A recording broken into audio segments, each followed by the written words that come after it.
You are watching Nichesportz, a sports media outlet that's proudly sponsored by hezhez.co.uk, a fast-growing boxing equipment brand that supply custom designs and bespoke equipment across the United Kingdom.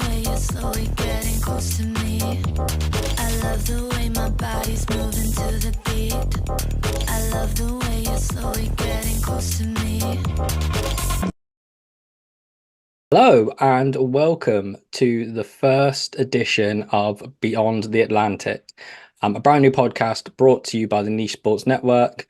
I know you're a bit confused because me and Eli are normally talking about British hoops, but on this occasion, we are talking about our other love, and that is all things North American sport, American/Canadian, because we want to show the Canadian teams, I suppose, some love as well, because they are part of those leagues.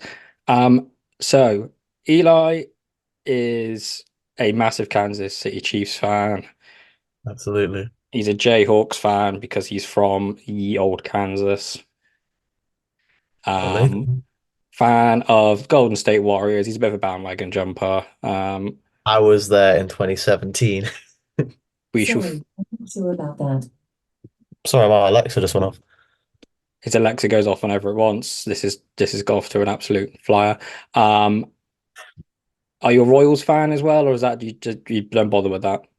No, I'm not a massive baseball fan, but I'm sure I'd enjoy it if I went.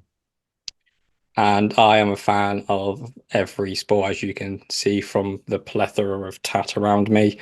Um, I won't go into who I'm a fan of because it's getting slightly embarrassing. So Eli, let's start off with the granddaddy of all of the leagues, I suppose, stateside, the NFL. For some people, the NFL is a once a year night out for the Super Bowl. For some of us, it's a year round love or curse if you're a Browns fan like myself. So I know you're currently loving life because the Chiefs are going to the Super Bowl yet again for a rerun of the 2020 Super Bowl against the San Francisco 49ers. On that occasion, you ran out 31-20 winners, and then the world went to shit. So no pressure this time. Do you think that if the Chiefs win again, that the world will go to shit? Um, I honestly don't know. I think there might be a massive war because, Taylor Swift's at the Super Bowl, and then if we win it, uh, the Swifties will be like telling everyone how rude they were to Taylor when, she did nothing wrong and the Chiefs are so talented that they won the Super Bowl, and then everyone else will be fighting, it'll be the Swifties versus everyone, and I'd be kind of on the sidelines watching. But yeah, I kind of hope the world doesn't go to shit. I mean, there's been so many patterns recently that we've broken, like with the Super Bowl colors. People were saying it's going to be the Ravens versus the Niners. We broke that. We also broke the Josh Allen curse, where the team that beats Josh Allen in the playoffs goes on to lose the next game. So we should hopefully break the curse that when the Niners and the Chiefs play in the Super Bowl, the world goes to shit. I am slightly happy because I'm a long-term Cleveland Browns sufferer. We've never made it to a Super Bowl. Me and Lewis did do a couple podcasts on the NFL, and I explained my undying love for the Browns, but nothing would have brought me more pain than watching the Green Bay Packers win it, because at the start of the season I told Lewis that they were awful, and nothing would have brought me even more pain than watching the Ravens win it. So at the minute, I seem to have everything seems to be falling into place. So San Fran can maybe pull off a miracle, um, maybe rename their stadium to the Taylor Swift Arena or something, just to really rub salt in the wounds. That would be good. You've got to be mega confident though, haven't you, with Patrick Mahomes, the or singing or dancing heir to the Tom Brady throne. Got my Brady Michigan shirt on. Yeah, I'm feeling pretty confident purely because looking at it, um, the Niners' run defense is not as good as their passing defense is. I mean, Niners have always had a tight defense. You've got guys like Nick Bosa and Fred Warner who are going to go out and like commit every single game. But statistically wise and looking at like highlights, their run defending the run, they're not as good. And when the Chiefs have a guy like Isaiah Pacheco who is feisty, runs like he's gonna bite people, um, it's hard to stop. I mean, that's not to say the Niners don't have a great run game as well. I mean, they have McCaffrey, who is the best running back in the NFL. So it's going to be a game of stopping the run for both teams. And both teams' run defense, speaking as a Chiefs fan, our run defense isn't, as good as our pass defense, but our defense can go out and win any game. I mean, we've pulled it off multiple times before. The defense has saved the offense. I mean, I look at the Patriots game. I mean, the offense was not firing at all, and it was a defense that were on and three and out the Patriots and get Pat Mahomes the ball back. You know, it's just, but it's defending the run for both teams because both teams have amazing running backs, and if they go off, then it's going to be hell for both teams. It's going to be, I think, one of the better Super Bowls. The 49ers have been unreal. We Browns did beat them, but we beat them by the skin of our teeth. So I think this is, sometimes you get to the Super Bowl and it's a team's kind of just squeaked in, haven't they? And I think on this occasion, for the first time in a long time, this is, other than maybe the Cowboys, you could have argued, or Detroit, this is possibly the two best teams in the NFL. I know that's a really stupid thing to say because if you've made it to the Super Bowl and you've won your conference, you are the best. But going into the season, these two teams were like spoken about as being the potential dynasties. Obviously, you are a dynasty if you win this at Kansas. So, yeah. If you look at the standings wise, I mean, obviously, Niners are the one seed in the NFC and Chiefs are third in the AFC. It's the first time they had to have a bye in years. Um, you know, you look at the seedings and you look at Buffalo kind of squeezed out a second seed at the last minute, which was originally gonna be with Miami. And, Ravens were the one seed, but they didn't look like the strongest one seed that there has been recently. Niners looked more like a one seed than the Ravens did, personally. I mean, you know, Ravens slipped up on occasions. I mean, I think they choked last night against the Chiefs purely because they just didn't convert on third down enough. I mean, I looked at the stats, it was like third down conversions was heavily favored on the Chiefs. They didn't Mahomes was just converting play. third downs for an absolute laugh as well, wasn't he? At times, Yeah. just running about just for pure joy, like it was like watching Madden. Yeah. I mean, yeah, I think these are the two best teams. I'm not just saying that because I'm a Chiefs fan, but I mean, the way the Chiefs have turned it on in the playoffs because they had the rocky season for the first time in a while. But the way they've gone and turned it on in the playoffs is nothing short of spectacular. And I mean, the Niners have been a force from day one.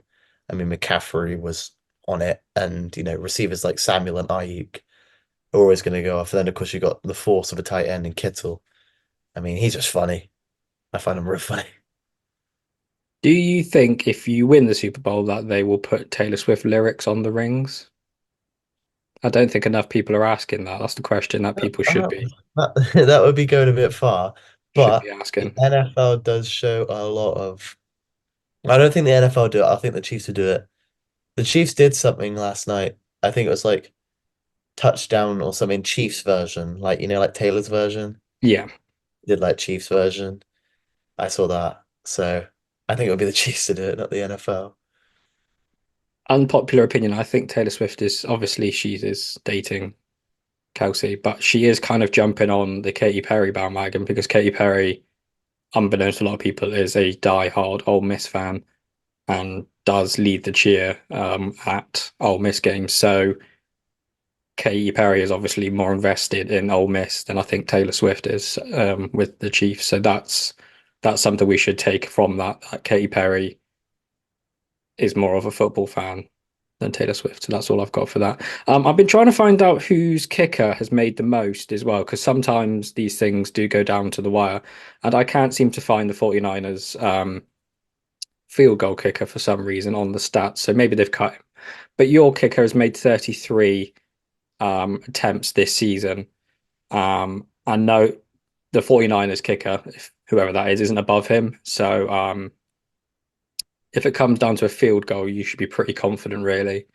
It's Yeah, in Texas as well, in the dome, isn't it? So Buck has always been good. I mean, if he had a 52-yarder last night against the Ravens, and when I went to watch him out in Kansas, he kicked like I don't know how many points. It must have been like 19 or so. I don't know what the score was, but he kicked like 18 points for us. He was just insane. I mean, but he's it's ridiculous that he's not in the Pro Bowl and that Justin Tucker of the Ravens has made it over him.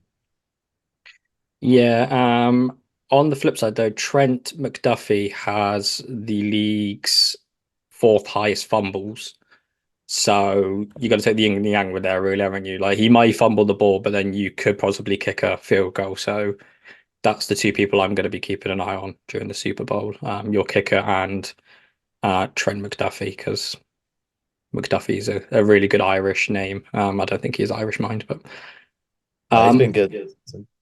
so on the scale of 1 to 10, how confident are you of walking away with another Super Bowl? I mean, I'm always nervous. I was nervous against. I wasn't nervous against Miami because I knew they'd choke in the cold. I was nervous against Buffalo because it was Mahomes' first away game and he was going to Buffalo and Josh Allen. You're going to Buffalo in the day after tomorrow conditions as well. Yeah.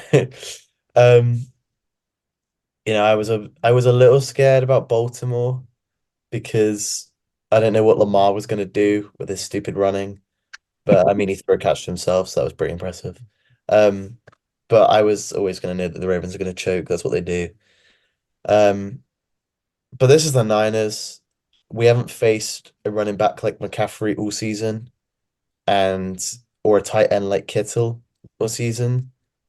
So I'm quite a little scared about that. So on a scale of 1 to 10, I'd probably go with a 6 because I think our defense is better than the Niners and our run defense is going to slightly edge out theirs, hopefully. I'll be completely honest. As soon as the Cleveland Browns are finished with the NFL, I kind of do switch off a little bit because that is my one and only love in the NFL. Like, I don't check any other team scores. It's just the Browns. That's my only love. Um, been a Browns fan for the last 10, 12 years through thin and thinner. Um, so I'm just going to go on a limb here and say San Fran by a score simply because last time San Fran made it to a Super Bowl. No, that's wrong. I'm just going to say San Fran because Jim Harbaugh's back in the NFL, and that's the only reason I can think of. So I'm saying San Fran by a touchdown. That's my hot take. Makes sense. San I Fran by, think, and then next season the Chiefs will come back with a vengeance and just have a possession and then win it. yeah, maybe, Chiefs and Browns will meet in the AFC Championship. I would be more than happy with that to just make it to the NFC AFC Championship at the minute. That's the first step on our tour to world domination. Obviously, I am the man that preseason put a bet on the New York Jets to make it to the Super Bowl. What? I think it's better, and the Eagles to win it. I put the Jets bet on just as they kicked off their first game of the season as well. So Aaron I Rodgers, you're welcome, mate. I probably have jinxed you there. I can see the justifying in the Eagles came out strong, but obviously Nick Sirianni had a shocker Oh, and towards the end of I did put 20 quid on as well an hour before our game against Houston for us to make it to the Super Bowl. I had a drink at that point, uh, and the was Okay. genuinely convinced we were going to win the Super Bowl. Like that's the disbelief you have when you're a Browns fan. How did you feel when you saw the 45-14 score after placing that bet? I was like, well, 3 or 4 years ago we hadn't even won a game, so to even make it to the playoffs is good. You've always got to find the silver lining for being a Browns fan. Moving away from the Super Bowl, the coaching carousel has gone into overdrive in football on stateside. The Chargers have appointed Lord God, the living legend that is Jim Harbaugh.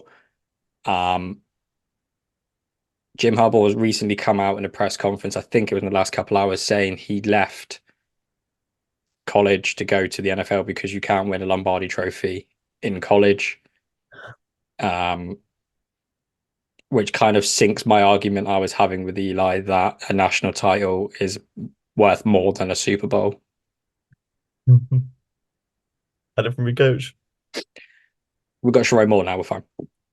Bill Belichick has obviously left the Patriots.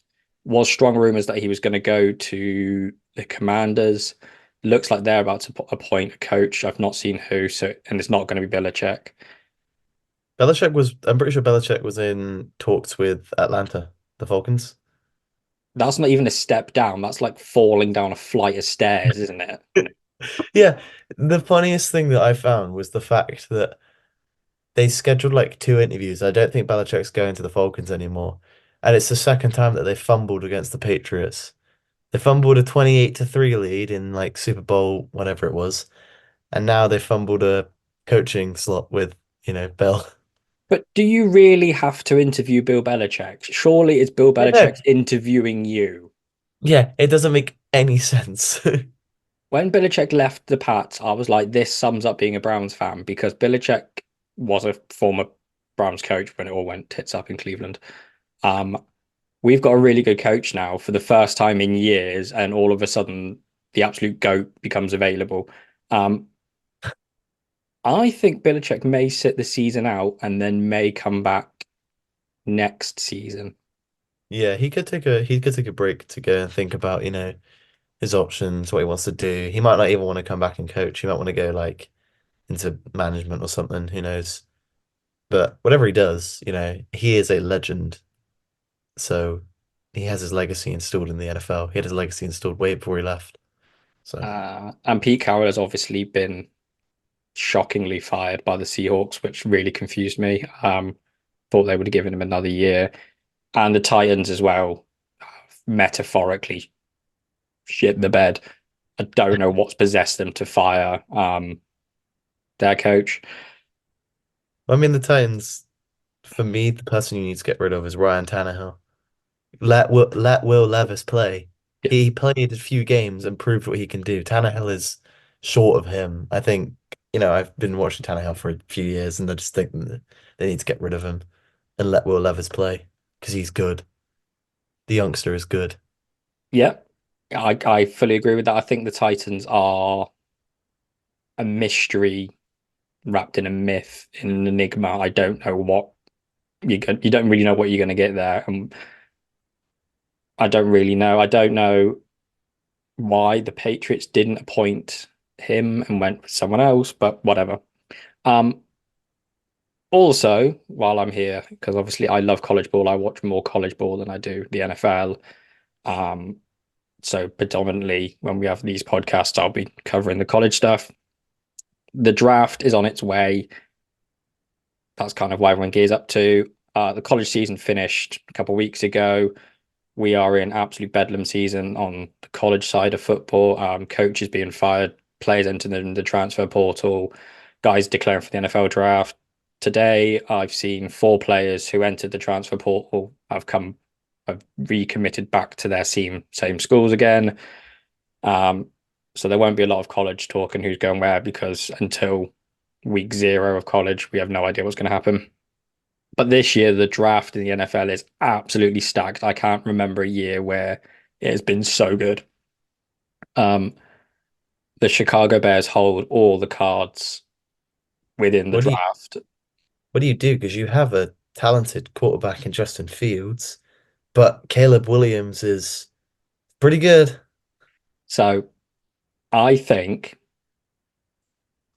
because the Bears haven't fired their coach, they're keeping him on. Their GM is pretty good for a franchise that's been awful for a long time. I think they'll keep Fields, and they'll trade down, and they will draft Marvin Harris Jr., who will be the 3rd overall pick, top 5 pick. He's a wide receiver from Ohio State, nicknamed Maserati Marv. Absolutely frightened the life out of me when Michigan played him, played Ohio State. He is phenomenal. You often hear the word generational talent around quarterbacks. This guy is a generational talent. He is that good. You put him on a team with a serviceable quarterback and you'll win in games. That's why I think the Bears will draft. Caleb Williams, I'm unsure on, because he played on a team with an awful defense at USC. but it's stacked. Even in the second round, you can pick up Bo Nix, who was a Heisman Trophy finalist, was at Oregon. It's phenomenal. Reading the list of people that could fall to the second and third rounds, who most years would be a first round pick, is just frightening. So we're going to do a lot of stuff around the draft. Yeah, stay tuned because your team could pick up someone like could change the course of your franchise. Very quickly. I'm not sold on Caleb Williams. That's my only thing. And I'm not saying that because I'm a Michigan fan. JJ McCarthy is also not going to be an NFL quarterback. But yeah, we shall keep that going. Oh, Michael Penix, I think, will also surprise a lot of people. He threw for about 1,000,000 yards. I think he's declared for the draft. And there were also a lot of quarterbacks and talented players in the draft who could be going in 2025. So I'll also discuss those because I think some of those will also be names that will win Super Bowls and be generational talents. That covers everything NFL wise. Staying on college ball, Sharon Moore has taken over at my beloved Michigan. He coached a few games this year when Harbaugh was sitting out for buying hamburgers and cheating. Anybody listening on the podcast, I am doing that in quotation marks. Cheating. No Still proof. signed. Didn't steal any signs. No proof. No proof. Everyone steals signs. It's completely fine. Uh-huh. The the goat of college football. I hate Alabama, but Nick Saban is the Bill Belichick. He was in charge of Alabama since 2007. He has stepped down. Really good friends with Bill Belichick. So maybe Bill Belichick and Nick Saban are just going to go and, open up an agency somewhere. Who knows? I mean, they've developed some pretty talented players. Was it Tua and Jalen Hurts and Matthew Stafford who played with Saban at Alabama? Yeah. There used to be this story that Bill Belichick used to pick the phone up and ask Nick Saban about players in college and who he should draft and stuff. So if they opened up some sort of advisory agency, that would be like, I don't really know that would be like the zombies and the aliens teaming up. Hmm. It's been a long day. I couldn't think of anything better than that. Aliens. Interestingly, it's the first time since 2007 that Nick Saban and Bill Belichick won't be on the sideline for the Bama Crimson Tide or the Patriots. Not got a lot of time for either of them, to be honest with you. But that covers all of college ball. There's games on Thursdays and Fridays night in ACC as well, but we'll cover college football closer to the time because there's too much going on at the minute in the off season. Something that is fully on the go at the minute, though, is the NBA. I know, obviously, me and Eli are massive hoops fans. We won't talk about the Knicks because we're on an absolute skid because everyone's falling apart. Julius Randle just walked about on defense last night. Just had a little stroll about, didn't really do anything. And then did he dislocate his shoulder as well? He dislocated his shoulder, so he's out for a few weeks. Poor guy. I was listening to something the other day. There's mathematical proof that if you start so many games on with a loss and you haven't got a certain record come Christmas, that you can't win the NBA championship. And there's currently only 5 teams who are still meeting that criteria. Can't remember who it was, but the Knicks and the Golden State Warriors were definitely not 2 of those. Well, I mean, the Pistons have got to be one of those, right? The Pistons and the Wizards were definitely not 2 of those teams. And I don't think the Hornets would be either. Joel Embiid did drop 70 points the other night, though. So let's talk about that. Luka dropped 73 to match him up. Okay, well then that's fine then, because I've got something I want to discuss. Alrighty. Luka is also carrying that Mavs team. I don't care what anybody says. I saw him I was saw him play live against the Blazers and he was just having a blast. He, no word of a lie, picked the ball up from about 3/4 court, dribbled up to about halfway, sized up, pulled up about I don't know how deep, pretty deep, near just a bit further away from the halfway line, and cashed it, and then ran back like nothing happened. He's having fun out there, and he's impossible to stop. He's just having fun, isn't he? I think he knows that the Mavs are not great. Them trading for Kyrie Irving, I think, is possibly one of the most stupidest decisions ever. Yeah, he's not like there's not any pressure on him. It's not like Doncic or Embiid, is it really? Like they're not really being spoken about as a team that could win, No. that's challenging for a championship. Well, it's Philly. They're never going to challenge for a championship. In any sport, really. Um, I don't know. The Flyers are doing quite well, actually. The Flyers are unexpectedly doing well, but we'll talk about NHL. And the Phillies in baseball might do something, but they'll just fall apart at some point. Okay, so Embiid dropped 70 points, and Doncic said dropped 73 points, which I missed that. So neither of those are close to the record. The record is 100 points by, and his name has escaped me, the absolute GOAT. That was Wilt Chamberlain. He dropped those 100 points. He did drop 100 points in the game against the Knicks, but we won't go into that before the 3-point line. He did that for the Philadelphia Warriors in 1967.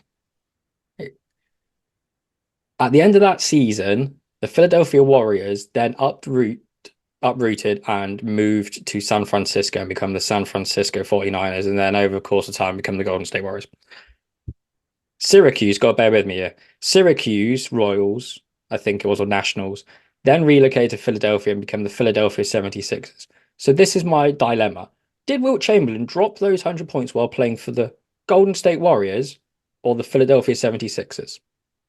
I claim it for the Warriors. I thought you probably would. I'm going to say he did it for the 76ers. I genuinely, I mean, the team was in Philadelphia at the time, so I suppose. But I mean, I'm a Warriors fan, so I'm always gonna, take it if I can. I think that no one's really thanking the Knicks in this story, because if it hadn't been for us being typical dysfunctional New York Knicks, then this wouldn't have happened. So we're going to clip that, we're going to put it out, and we're going to let some people have an argument about it, because some people have said to me it was the Warriors, and it's a hill I'm willing to die on. He did it in Philly. It was the 76ers record. Interestingly, both teams have also retired his number.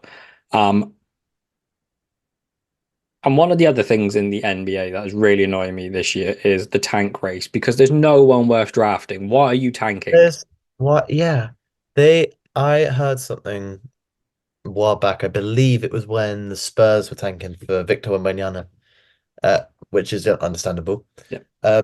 But Adam Silver, the commissioner, was thinking of putting in a rule which prevents tanking. Now, I don't know how that would happen.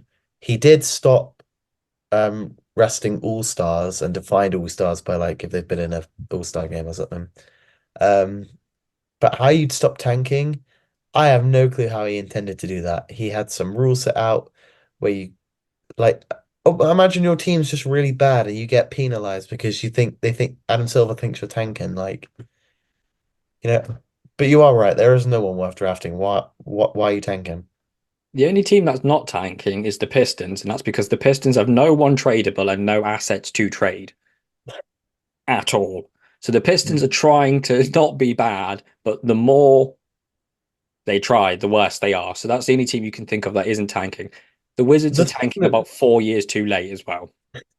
The thing that's really weird about the Pistons is everyone talks about how bad they are, and they just beat the number 1 seed Thunder without Cade Cunningham.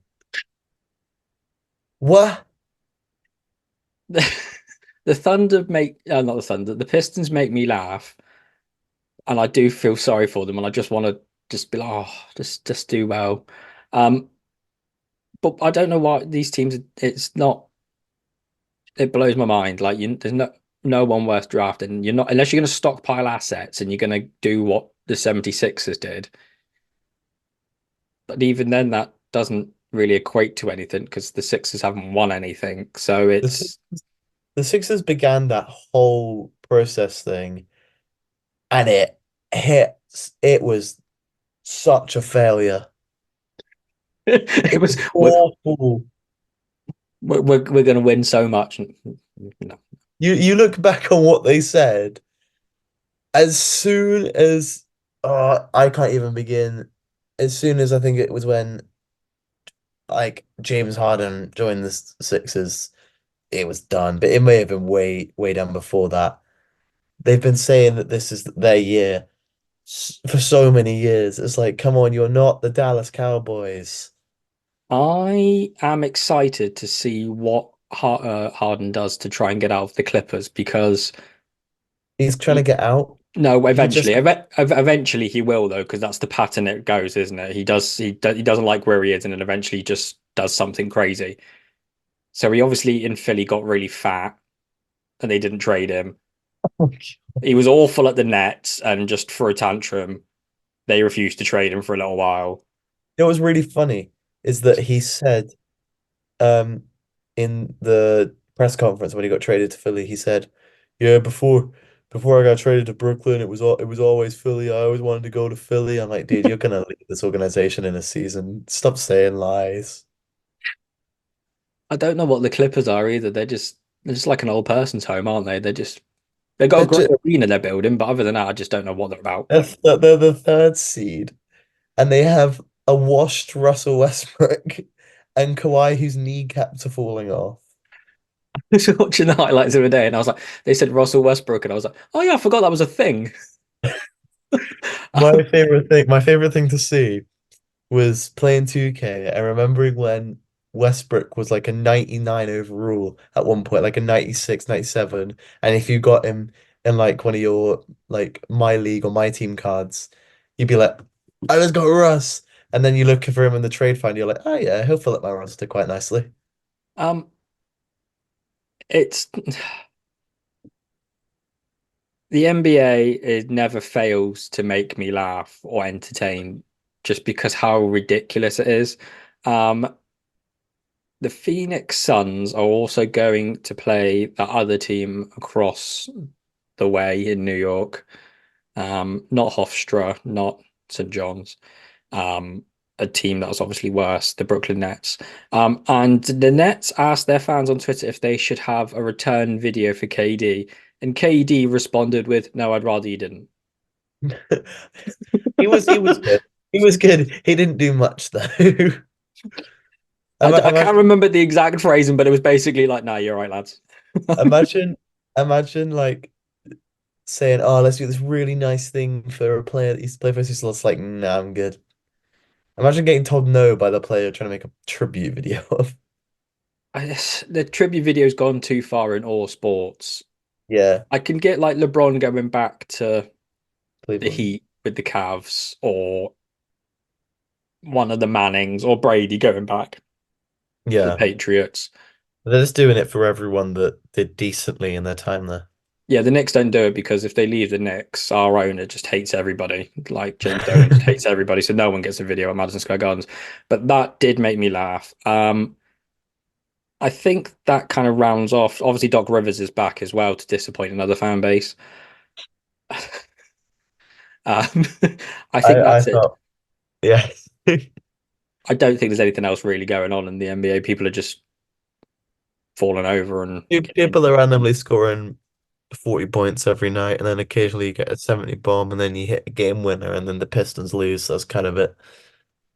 A leaky back made a free throw as well for the Oh, did you Hornets, hear the commentator?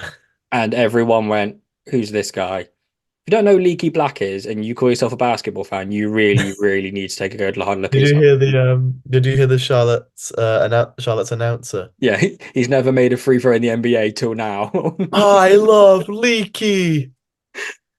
For anybody that doesn't know, Leaky Black played for the North Carolina Tar Heels. It was 5 years, but it felt like about 15 years. He was never a standout player on that roster, but he is an all-time cult hero. Um, you get cult heroes occasionally in college, and it doesn't really translate into the NBA, but Leaky Black is possibly one of them. So while we're talking about college basketball, I suppose we should cover all of the hot topics within college basketball. Now that college football started, everyone seems to just switch to college basketball stateside. A lot of people here in the UK wait till March Madness. It's just weirdos like me that are watching the game from November 6th. So your beloved Kansas are currently ranked 5th in the AP poll. If anybody doesn't know, in college sports, the Associated Press in America all get a vote each week for who they think's the top 25 teams. Is based on absolutely nothing. Some of them do it on numbers and statistics. Some just do it off of that week's results. Some just do it purely, I think, off of vibes. Kansas are currently 5th after a bit of a dodgy season. I think they've lost 3 games, haven't they, so far? I think it's 4 actually. 4 games, which is quite a lot for Kansas. They'll still make the NCAA tournament. It's a bit of a funny one for Kansas so far. On paper, a really good starting 4 or 5, and then nothing else. Yeah, I mean we've been all right. I mean, compared to recent years, this hasn't been one of the most efficient. But I mean, we're still gonna go to the NCAA tournament and mess things up and do some good stuff. So I'm excited. Yeah. In the conference, you're currently 4-3. You're 16-4 overall. With your next game, trying to find your next game. Next game is, it doesn't do it the correct way on the CBS website. We were just having a conversation that the ESPN site changes. You got Oklahoma State, Yeah. who you should beat because they're awful.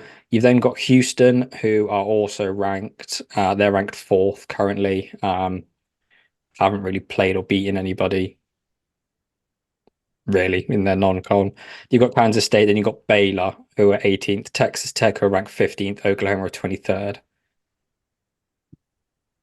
Yeah. Oklahoma's ranking doesn't even show up like the rest of these other teams. You've also got Kansas State and Houston to play coming up just before the tournament. Obviously, I think Kansas will obviously make the tournament because it's the Big 12. If anybody doesn't understand college basketball, it's split up into quadrants. So everyone in Division 1 is split up into quadrants. So the top quarter, what they call quad 1 wins. If you beat someone in top whatever number it is, I think it's like, say for example, 50. That's a quad 1 win. If they're then in the top 100, that's a quad 2, so 50 from 100. If you then lose to people that are like 100 to 150, that's a quad 3 loss. That goes against you if you're a borderline team for selection to the NCAA tournament. And if you have a quad 4 loss, that is essentially the same as having 2 losses on your record. It does get a bit complicated, so we'll try and avoid all of the mathematics and all of the jargon.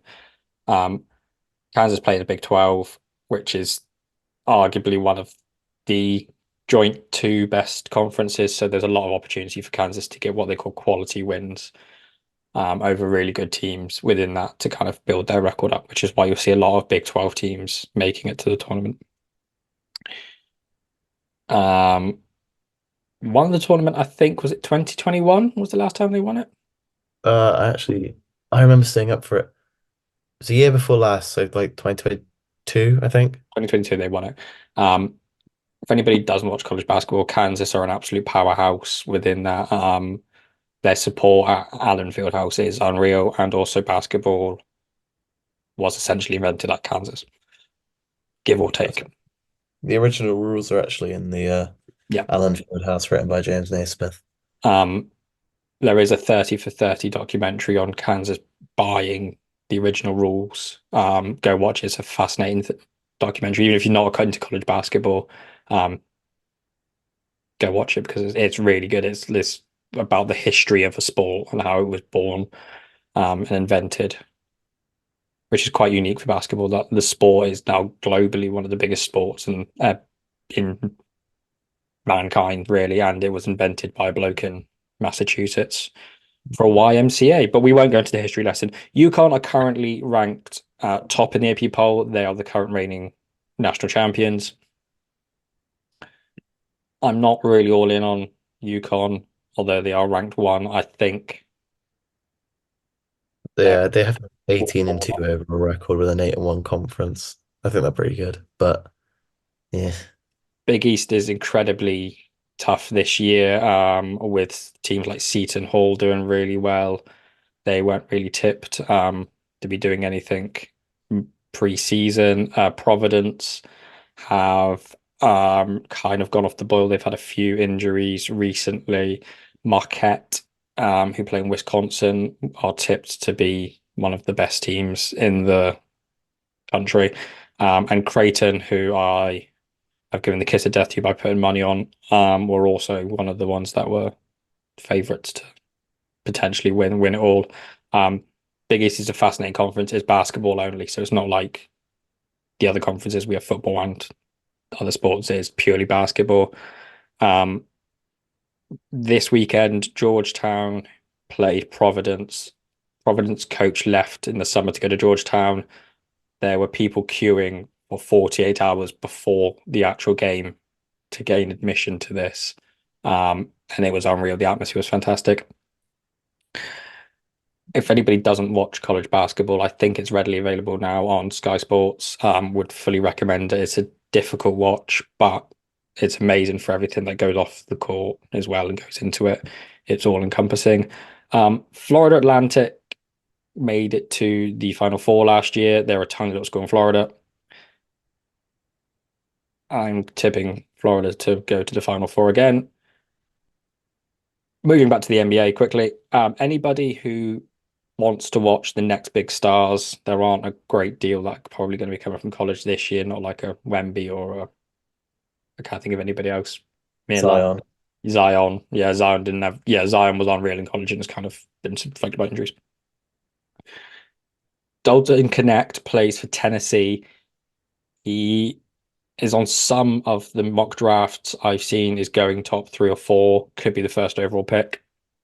Plays for Tennessee, who are also incredibly good. They play in the SEC, had a bit of a dodgy season last season.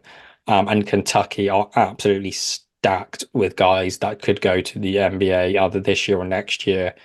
Have a Croatian guy who's only just got clearance to play. He played one game where he was phenomenal, one game was terrible. That would be the two teams I would recommend people who are NBA fans to watch.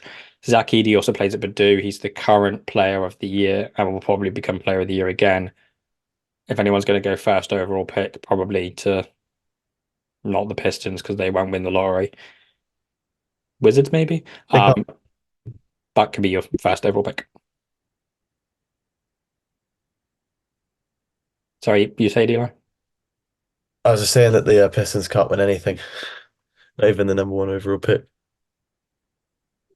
If you look at the Pistons roster for a college team, like there are a lot of them, if you're a college basketball fan, a lot of the names are recognizable. That would be a really good college roster, yet they are just awful in the NBA, which shows the difference. It's because all their roster is young and inexperienced. They have the experience in college, no experience in the NBA, all young. Yeah, the step up from college to NBA is huge. People always make the example that it's awful. It's a completely different sport. I would recommend go to watch it. Just for example, they are currently doing what they call the bracketology in college, where they're building the bracket for the NCAA tournament. So the 83 teams, the current number 1 seeds would be Purdue, UConn, Houston, and North Carolina. Michael Jordan went to North Carolina, if anybody's looking for that for a team. Wisconsin, which Sam Decker played for and is a big fan of, would be the 2 seed. Tennessee, Kansas, and Marquette. We'll kind of do a lot more college stuff, and I'll maybe do some separate pods and stuff because it gets a bit complicated. But I think that rounds off everything on the hardwood and the field turf, AstroTurf. Yeah, I believe so. Field turf. Yeah, I don't think what they really have now in football. It's kind of a bit of both. It's kind of anything. Unless it's Buffalo, then it's just snow. Yeah. Snow and ice. Snow and ice. We should move on to the ice because I am an NHL fan. Eli isn't, so we'll just do a short little bit on that.